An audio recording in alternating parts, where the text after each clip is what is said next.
Well, another month, another record-setting leap in prices. Yep, food and just about everything else we buy, from gasoline to furniture, is costing significantly more. Inflation rose 7% over the past year, the highest since 1982. Moses Altsech from the UW-Madison School of Business joins us. Moses, welcome back. Happy New Year. Hi, Moses. Good to see you. Happy New Year. It's good to be back. So what's happening? Why are prices skyrocketing?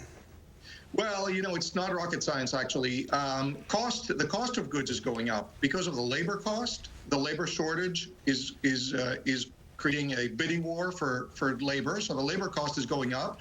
The cost of goods is also going up because raw materials are more expensive. There's supply chain bottlenecks, there's transportation bottlenecks, and all of that is creating both sort of higher prices to produce goods. Lower supply.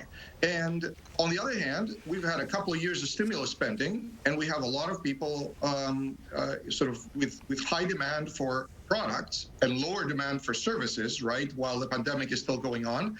So, high demand, low supply, that means higher prices, and the pandemic is, I'm afraid, behind all of that. Will the inflation that we're seeing now, do you think, be temporary? How long do you think this will last? Well, it's probably going to stick around a little bit, meaning that's probably going to be a phenomenon that's going to stick around and gradually subside throughout 2022. Omicron is going to subside. People are going to shift to more services, travel, entertainment that they're not spending money on now, and that will allow the supply chain time to catch up. And there's also going to be more labor available, right? Because there's going to be fewer infections of people staying out of the labor force because they're quarantining or they've been exposed to the variant. So that's going to help with inflation a little bit over time. So I see good things ahead. It's just not going to happen overnight.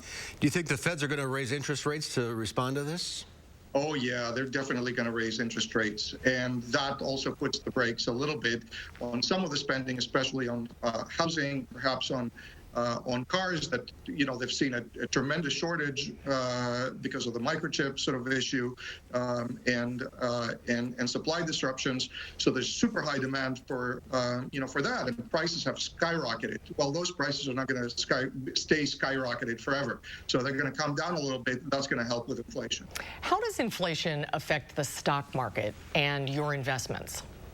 Yeah, the inflation causes that increase in interest rates, and that does have an effect on the stock market. There's no question about that. But remember, the effect is not likely to be sort of a long-term effect. You know how the stock market is. It's cyclical. So it may take a couple of hits. There may be a couple of adjustments, but it's gonna come back. So if anybody sees the stock market dropping like it did today, and they're thinking, oh, I got to get out.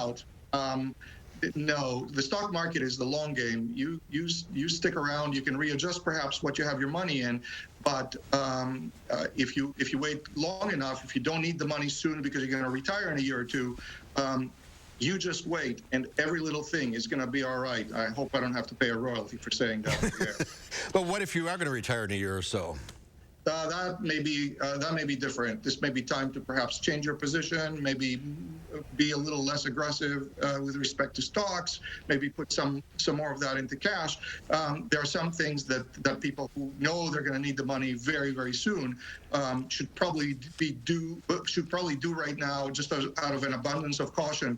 But for most people, this is not going to be a long-term problem any more than inflation is going to be, or the supply chain shortages are going to be a long-term problem. Again, we're not going to solve it overnight, but it's, this is not here to stay forever, folks. I promise you that. All right, let's hope for a better 2022. Yes. Moses, good to see you again. Good to see you, Moses. Thanks for your time.